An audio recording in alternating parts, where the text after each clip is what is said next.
Greetings, Scotty Reid here with a Black Talk Radio news report and commentary. On this particular episode, we will focus on racism and white supremacy and white women. We've been seeing a lot of videos here lately, just to document a few. I'm sure they've always been in the news, but just this week I've noticed on social media a rash of these stories. On my screen I have from our Black Talk Radio Twitter account, Permit Patty, who might be going to the slammer for being a drug dealer. This is the woman who operates a cannabis business, supposed to be selling the pets, but selling the people, and may not have her permit at all. But this is the woman who just last week who was filmed harassing an 8-year-old black girl who was selling bottled water on the street in front of her house, and this woman threatened to call the police on her. That's an act of violence, because we know disproportionately the police commit acts of violence against black men, women, and children. So we've been seeing a rash of these stories. Barbecue Becky calling the police on people for being in an area barbecuing that she said they shouldn't be in. Advised Media Network on Twitter shared one. Ice Cream Granny, not only trying to stand in the doorway of this brother's car, but gets mad when she is asked politely to move. Let's give a listen to it. But I just need you to back up. That's all I'm asking, really. Like, you didn't have to come over here. Okay. So, like, can you, leave? No, I'm backed up, and that's your space, and this is my space here. No, but, like, can you, actually, back up so I can, close my door? Nope. Please? No, you had the door open. That was an invitation. Nah, it wasn't an invitation. Okay. That's what I'm trying to get across to you right now. You better go to your management. Nah. Okay. You need to back up. All right, so here we had this episode of road rage from Ice Cream Granny, a white woman, and she didn't seem to be too threatened by these two black men sitting in the vehicle. And I understand, okay, you got me blocked in, I'm in a handicap space. Just come up to the car and ask them to move. Don't come up to the car threatening people, invading their personal space like you're going to get in the car and what have you. But again, threatening to call the police over, as opposed to just simply, hey, can you please move your car? I'm trying to get out. All right.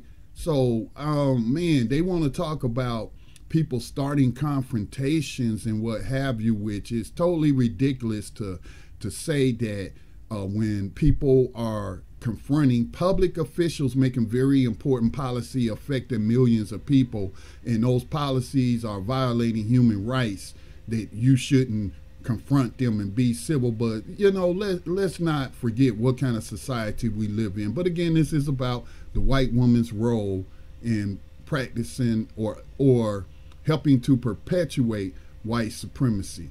So here's another video. This was posted on Twitter, where we have a non-white person under attack by a white woman. And let's go ahead and give it a listen, but pay particular attention. I already previewed the video, and this woman is talking about mentioning Donald Trump's name, her president, what he called Mexicans. And give you some backstory. This is a Mexican heritage man. His heritage is Mexican. Mexican is a nationality. He's an American. He was born in California. That makes him an American. And outside of his regular job, he has a landscaping business with his mother, and him and his mother was out there in this community doing work on a yard for a client when they were confronted by this white woman. So pay particular attention to what she says. I don't know why you hate us. Why do you hate us? Because we're Mexicans? Yeah. We're honest people right here. Yeah, rapists. Rapists? How many people have I raped? Rapists and animals. How many drugs have I dealt? Huh? Oh yeah? Yeah. You believe everything you see on the news? Yeah. You see how we're working hard right now? So again, this is just disgusting. Let me play it out. Just 15 more seconds. Just disgusting, terroristic behavior. We're also pulling it in everybody else's yard. No, dígale, ella está viendo, dígale, Look, here. dígale, ya vio que acabamos. Come here, little boy. No, Come here, little boy. dígale, dígale, ¿tuviste? Wow. I mean, mocking the woman using Spanish. I mean, again, man, this is a gray-haired old white woman, probably been practicing racism, white supremacy all her life, passing it on to her grandchildren if she has any. And we're going to take a look at one more. I made a video about a week or so ago where I was weighing in on the child separation at the border issue, but I had a different angle, and I pointed out some children that perhaps needed to be separated from their racist parents, who are in fact psychologically abusing these children, teaching these children how to practice racism and white supremacy and to mistreat other people, and they start at a very young age. So we're going to take a look at this video. How's that feel? Get out! Get out! Get out now! For real. There's 3 numbers I could dial. 911. Okay? Yeah, right. Get out. Little punks. Get that! All right, so here we have a white woman committing an act of violence. To give you some backstory on that, let me pull up the article from BuzzFeed that appeared this morning. Let's pull up that one. They posted the Facebook video to this article, but this is a 38-year-old white woman. You just witnessed assault a 15-year-old boy at a community pool. The boy was a guest at the pool of another teenager who is a resident of where this community pool is located.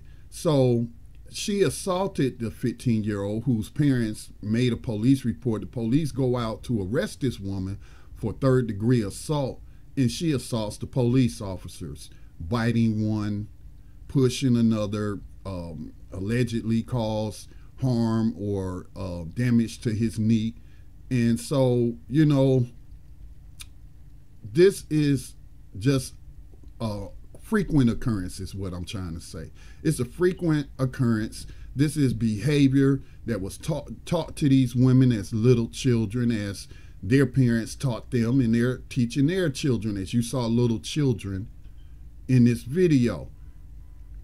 So there's a book to give some further context to what all of this behavior on the behalf of white women shows. So I was searching for some books that talk about the white women's role in white supremacy, again, which is white supremacy is just a tentacle of slavery. It was white supremacist codes were legislated in the United States and during the colonial period in order to keep slavery in place and secure it as an institution. But I came across this book mentioned here, Mothers of Massive Resistance, White Women and the Politics of White Supremacy. And somebody put up a slide on slideshare.net, and let's just see what this book is about. Author Elizabeth Gillespie McRae, and she's a doctor, wrote this book, 368 pages, published by Oxford University Press this year in February. It's in the English language. This is what the book is supposed to be about. Why do white supremacist politics in America remain so powerful? Elizabeth Gillespie McRae argues that the answer lies with white women. Examining racial segregation from 1920s to the 1970s, Mothers of Massive Resistance explores the grassroots workers who maintain the system of racial segregation and Jim Crow. For decades in rural communities and university towns and in New South cities, white women performed a myriad of duties that upheld white over black, censoring textbooks, like censoring out the fact that slavery was never abolished by the 13th Amendment, all right, denying marriage certificates, deciding on the racial identity of their neighbors, celebrating school choice, canvassing communities for votes, and lobbying elected officials. They instill beliefs in racial hierarchies in their children. Again, teaching these children, these children need to be removed by social service from these racist households. They're creating monsters, as Black Rose of Mind, Body, and Spirit Radio said on her network, on her radio program, which is on Black Talk Radio Network. It goes on to say, without these mundane, everyday acts, white supremacist policies could not have shaped local, regional, and national politics the way it did or lasted as long as it has. With white women at the center of the story, the rise of post-war conservatism looks very different than the male-dominated narratives of the resistance to civil rights. Women like Neil Battle Lewis, Florence Sillers Ogden, Mary Dawson Kane, and Cornelia Dabney Tucker publicized threats to their Jim Crow world through political organizing, private correspondence, and journalism. Now, it's important to point out journalism, as you had that white woman stalking Representative Maxine Waters, pretending to be a journalist, a pro-Trump journalist. How can you even say that you're pro anything and call yourself a journalist when you're not being objective? What you are is a propagandist. But we saw that white woman confronting and holding up Maxine Waters as she was trying to make it to the House floor in an elevator to vote on a piece of legislation. Again, the white woman and white supremacy, man, I'm telling you, it is no coincidence that we keep seeing all these pictures and these videos of these white women. It says their efforts began before World War II in the Brown decision and persisted past the 1964 Civil Rights Act and anti-busing protests. White women's segregation is politics stretched across the nation, overlapping with and shaping the rise of the new right. Mothers of Massive Resistance reveals the diverse ways white women sustain white supremacist politics and thought well beyond the federal legislation that overturned legal segregation, in other words, legal racism and white supremacy, protected by law.